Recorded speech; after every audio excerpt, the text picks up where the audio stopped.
অনলাইনে ভাই অনেকে মিস্ত্রি থাকেন, অনেকে বড় বড় মিস্ত্রি থাকেন, কি যে আমরা এই যে 10 ইঞ্চি ওয়ালটা চারিদিকে কাটাম, 10 ইঞ্চি চারিদিকে কাটাম, অনেকে মিস্ত্রি কিন্তু ছাড়তে পারে না। ঠিক আছে, তা আপনাদের আজকে আমি দেখাবো যে 10 ইঞ্চি ওয়ালের চারিদিকে কাটাম কিভাবে ছাড়া যায় একটা ইট না ভাঙে। অনেকে ডেরি বসায় বা অনেকে 3 পা বসায়, 3 পা বাদ দেয় বা ডেরি একটা ইট ভাঙা বাদ দেয়, চারিদিকে কি 10 ইঞ্চি ওয়াল চারিদিকে কোনো ইট ভাঙা বাদ দিয়ে বসায়, সেটা আপনাকে দেখাবো।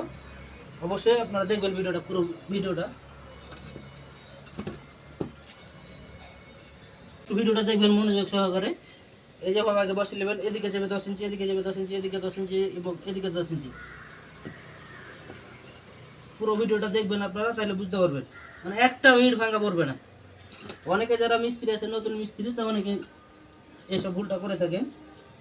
একটাও কাটামের একটাও কিন্তু ইট ভাঙা লাগবে না ভাই।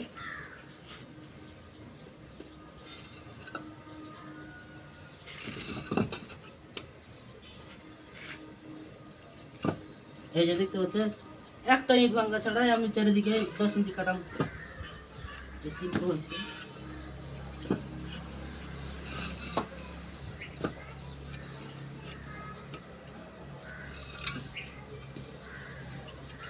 চারিদিকে আমি একটা ইট ভাঙা ছাড়া চারিদিকে কাটান ছাড়ে দেখালাম। আপনারা যারা যারা না পারবেন অবশ্যই ভিডিওটা দেখে শিখে নিতে পারবেন, আর আমার ভিডিওটা অবশ্যই সবার মাঝে পৌঁছে দেবেন। ধন্যবাদ।